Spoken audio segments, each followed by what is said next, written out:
I had 1 million subscribers on my Canada Drew channel. Then I lost everything and started from zero with a horror channel nobody thought would work. 90 days later, even I couldn't believe the numbers. The strategy that actually worked goes against everything that other gurus teach you. And at the end of this video, I'm going to reveal exactly how many subscribers my channel got and how much money I made. If you're wondering why I'd walk away from 1 million subscribers, the truth is simple. I stopped having fun. Shorts don't make real money, and I was creating content I didn't enjoy anymore. But horror movies? I watch one almost every night. It's my true passion. Here's why I didn't just turn Canada Drew into a horror channel. YouTube doesn't work that way. Once you've built an audience, you can't just flip a switch and expect them to follow you into a completely different niche. It's like trying to sell hamburgers at a vegan restaurant. It's not happening and you're probably gonna get arrested. The biggest hurdle wasn't the work even, it was my mindset. I had to accept that my first success wasn't just luck. YouTube is a skill, not a lottery ticket. If you know what you're doing, you can replicate success from scratch. The proof to that claim? Canada Drew took 2 years to get monetized. This new channel is already outperforming my 1 million subscriber views in both views and revenue. If I keep going, we're talking 1 million subscriber territory within a few years. The growth is that explosive. But the real question is, how did I do it? Well, I'm glad you asked, because that brings me to talking about my content strategy. Look, the horror niche is packed with reviewers saying, this movie scared me, or this one didn't. Yawn, boring, ugh. After watching dozens of established horror channels struggle for views despite years of consistent posting, I knew I needed to do something different. Here's where I got smart. Instead of competing with every reviewer out there, I created a dual approach that not many people were doing. First angle, deleted scenes people missed, or scenes that got cut that you didn't know about. This tapped into viewer curiosity, which everyone loves behind the scenes content that makes them feel like insiders. This was pure genius if I do say so myself. Instead of just reviewing the movie, I'm analyzing the monster's deadliness, which is way more engaging. Viewers love debating whether they can outsmart Freddy Krueger or outrun Michael Myers. I wasn't just saying, watch this or don't watch this like every other reviewer. I was creating a completely different conversation that viewers couldn't get anywhere else. Topic selection, I'd target either trending horror movies everyone was talking about or beloved classics with dedicated fan bases. This way, I'd either ride the algorithm wave of current interest or tap into established search volume. The real magic happened when I made my content highly serialized. Once I found a format that hit, and one did go viral with over 3 million views, I could repeat that winning formula over and over. Viewers who liked my take on one monster would come back to see my analysis of others. It's like McDonald's. Once people know they like your Big Mac, they'll keep coming back. But here's where it gets interesting. After covering nearly 200 horror movies, I started running low on material. That's when I carefully expanded into related horror niches, horror games, and analog horror. The results? One of my horror gaming videos quickly racked up 100,000 views within days of uploading. This was just last week. This confirmed my expansion strategy is working. But expanding your niche isn't as simple as jumping into something new. There's a right and a wrong way to do it, which I'm going to explain later. Stick around because that mistake could cost you months of momentum. But that brings me to why you clicked on this video. Let's talk cold, hard cash. I've launched channels before that got monetized quickly, but earned basically peanuts, like 2 to 4 Canadian per 1,000 views. Not exactly quit your job money. The secret to my horror channel success wasn't just the view count, it was maximizing the RPM. There are 2 different things that control your RPM: video length and topic selection. Most creators only optimize for one of those. I optimized for both. First, video length. YouTube's algorithm is simple. Longer videos equals more mid-rolled ad opportunities equals more money in pocket. I deliberately made my videos around 20 minutes long to maximize ad placement potential. Not so long that viewers click away, but long enough to slip in more ad breaks comfortably. But the real game changer was understanding how topics affect RPM. Here's the truth bomb most gurus aren't going to tell you. If your audience has money, your RPM skyrockets. Think about it. We all know finance channels have a high RPM, but why do they have a high RPM? Let's think about it. They have an insane RPM because their viewers have money to invest. Kid-focused channels have terrible RPMs because, well, how many 8-year-old millionaires do you know? Your audience's buying power directly impacts what advertisers will pay to reach them. This is why I strategically chose horror.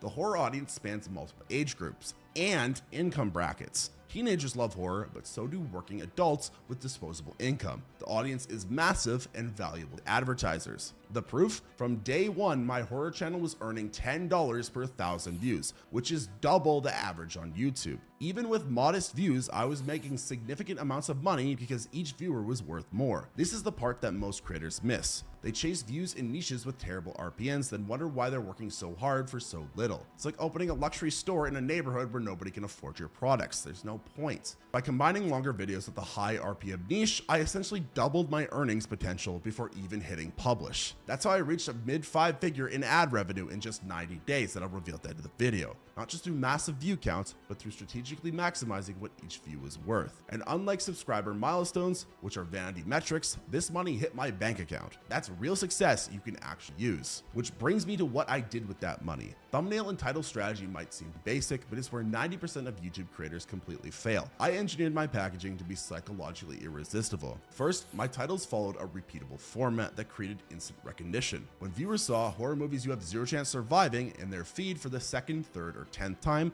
they knew exactly what they were getting. This consistency built a brand faster than random title formats ever could. Think of it like McDonald's again. You always know what you're getting with a Big Mac. That reliability makes people come back. My titles promised a specific experience that viewers could count on. For thumbnails, I followed a proven psychological formula. I used the most scary shots of horror movie monsters, the ones that trigger emotional recognition from fans. I'd pair these with vibrant, high contrast text explaining the deadly scenario. This dual approach worked on multiple levels. For existing horror fans, seeing their favorite monster triggered immediate interest. Oh, I love that movie. For casual browsers, the text created curiosity. Well, why couldn't I survive that? That looks kinda scary, but I think I could. The titles and thumbnails work together to pose an implicit challenge. Think you're tough enough to survive this monster? Click and find out. It's human nature to want to test ourselves, even hypothetically. But here's where I went beyond basic strategy. I built community through subtle psychological tricks. I'd sprinkle inside jokes throughout my videos. You're not built different. You can't actually survive this. This playful antagonism encouraged viewers to prove me wrong in the comments. And comment engagement is gold on YouTube. When viewers feel personally called out in a fun way,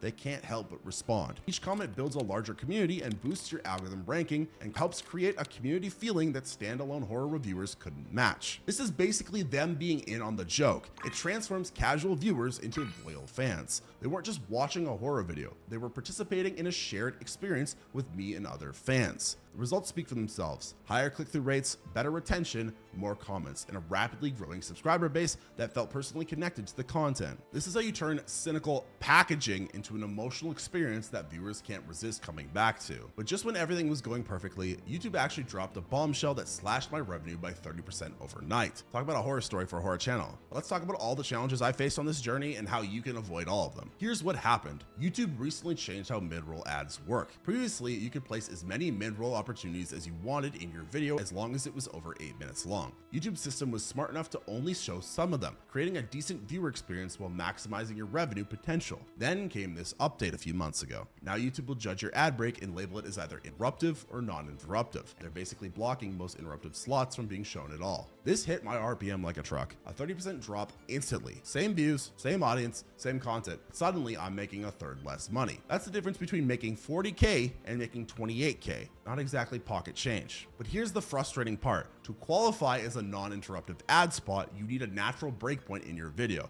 but creating too many obvious pauses risks losing view attention. It's like YouTube is forcing you to choose between keeping viewers engaged or making money. And after testing dozens of different approaches, I found a solution that worked. Strategically creating micro pauses at the end of each content section. I'm taking half a second to 1 second gaps when I'm transitioning from one topic to another. These tiny breaks aren't long enough for viewers to lose interest, but they're just enough for YouTube to recognize them as natural transition points where ads can play without feeling interruptive. The sweet spot is right after you finish a thought, but before you hook them into the next section. Your viewer's brain is naturally processing what they just learned, making them less likely to get annoyed by an ad at that precise moment. Basically, think about it as like old school TV on the channels with commercials. You know how they always like hyped you up for a moment, then they went to commercial break? Same sort of idea. Since implementing this strategy, I've recovered about 80% of my lost RPM. Not perfect, but much better than where I was. And this experience taught me a crucial lesson. YouTube's policies can change overnight, and your entire business model can be threatened just quickly. Diversification isn't just a nice to have, it's essential survival for creators. And that's why I immediately started doing more brand outreach, but I'll talk about that another time. Around the 10,000 subscriber mark, I made a classic new creator mistake.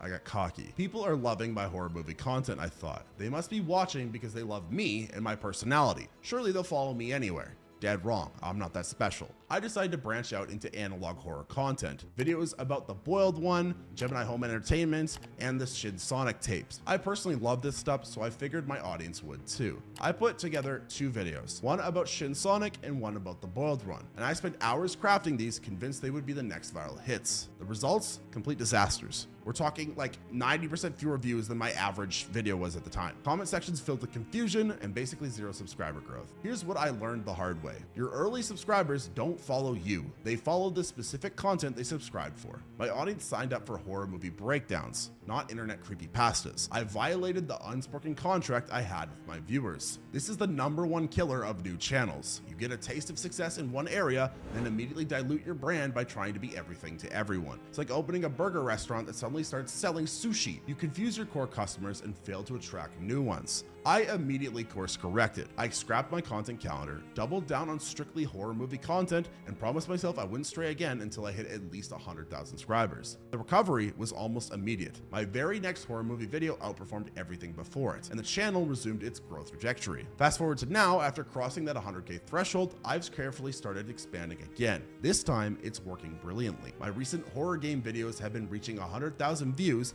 in just days, with one reaching 50,000 views in just 12 hours. This puts it on track to earn about 500,000 views over the next couple months. The difference? Timing and audience understanding. At 10K subscribers, my audience was too small and too specific. At 100K, I had enough true fans who would follow my broader content interests. Remember this, can't rush audience development. The path to a broad, loyal audience paradoxically starts with being extremely specific. Niche down until it hurts. Build your foundation, then expand with purpose. Try to skip this process and you'll likely have to start over. Think of your YouTube niche as an inverted triangle. At the very top is your broad category, horror. Below that is your sub-niche, horror movies, and at the bottom tip is your specific angle, analyzing if viewers could survive against horror movie monsters. The mistake most creators make is trying to jump straight to the top of the triangle too quickly. While the top represents a massive potential audience, it's also where competition is the fiercest. The strategic approach is to start at the bottom tip where competition is minimal. Yes, your total addressable market is smaller, but your chances of standing out are exponentially higher. This is exactly why my horror survival angle worked. It carved out a specific space that wasn't overcrowded. But here's the trap. If you stay at the bottom of the triangle forever, you'll eventually hit a ceiling. There are only so many people interested in your ultra-specific topic. To grow beyond that, you must strategically work your way up this triangle. Keyword there is strategically. Each step upwards needs to satisfy 2 audiences at the same time, your original followers and the new audience you're targeting. Let me show you how this works in practice. Instead of jumping from horror movies straight to analog horror, which failed, I created a video titled Horror Movies Inspired by Terrifying Serial Killers. This video 1 still satisfied my core horror movie audience. 2, attracted true crime fans who might not normally watch my content, and 3, created a bridge between 2 related audiences. The result? Over 100,000 views and an influx of new subscribers from the true crime niche, all without alienating my existing audience. I've applied this same principle to horror gaming content. Rather than just covering any horror game, I started with horror games that you can't survive. This gave my movie-loving audience a reason to care about the games they might not typically watch videos about. This is basically like content alchemy, combining elements that serve multiple audience segments at the same time. Each new video should have enough familiar elements that your core audience feels at home, while introducing new elements that attract adjacent audiences. Too many creators think growth means abandoning their original audience to chase bigger numbers. The reality is that sustainable growth comes from bringing your original audience with you on the journey, while strategically adding new viewers at each step. Master this balancing act and you'll unlock exponential, not linear growth. So where does Chupacabra stand compared to Canada Drew? Let's just say the difference is mind-blowing. While Canada Drew took years to hit its stride, this horror channel has been on a rocket ship from nearly day one. Here's the crazy part. My highest earning month ever on my 1 million subscriber channel was around 10K. Chupacabra has out-earned that every single month since it took off, sometimes by multiple factors of that number. But beyond the numbers, there's something even more valuable I've gained. I'm actually having fun again. I genuinely look forward to researching horror movies, breaking down monsters, and connecting with viewers who share my passion. The money is great, but waking up excited about content creation again, that's priceless in the long term. The biggest lesson I've learned all through this is that it's okay to start over. If you don't enjoy what you're creating, if you don't have that emotional connection to your content, you will burn out eventually. YouTube success without enjoyment is just a high-paying job you hate. Looking at my channel's performance, I firmly believe this channel is on track to hit 1 million subscribers within the next 1 to 3 years. That's not just me being optimistic, it's data. My growth rate on long-form horror content is consistently outpacing anything I've seen before. My audience retention is exceptional because these aren't casual viewers. They're dedicated horror fans who watch everything I post. The sustainability factor is off the charts too. There's an endless supply of horror movies and games being released. Unlike trendy niches that can disappear overnight, horror has been popular for decades and isn't going anywhere. I'm already fielding offers from major brands for sponsorships that will soon outpace my AdSense revenue. And my ultimate goal, to build Chupacabra into one of the top 5 horror channels on the internet within 5 years. But you're probably wondering about those exact revenue numbers I promised. Well, let me tell you. After exactly 90 days, the final tally shocked even me. 58,000 subscribers and $44,000 in revenue, which is almost $500 per day from a channel I started from absolute zero. I did this through consistent content strategy and by applying everything I've learned about YouTube growth. Is this level of success guaranteed? Absolutely not. But is it possible? Well, this channel proves it is. What makes this even more crazy, I think, is that I built Chupacabra in secret. No promotion from my million subscriber channel. No existing audience. Just pure strategy and execution. If you want to learn exactly how you can apply these principles to your own channel, hit the subscribe and smash the like button to let YouTube know you want more strategy content from me. And while you're at it, head over to my Twitter where I post YouTube growth tips daily. And if you need personalized advice, DM me with a link to your channel and I'll give you specific feedback completely free. Thanks for watching, and if you want even more YouTube growth tips, I suggest you watch this video on screen now.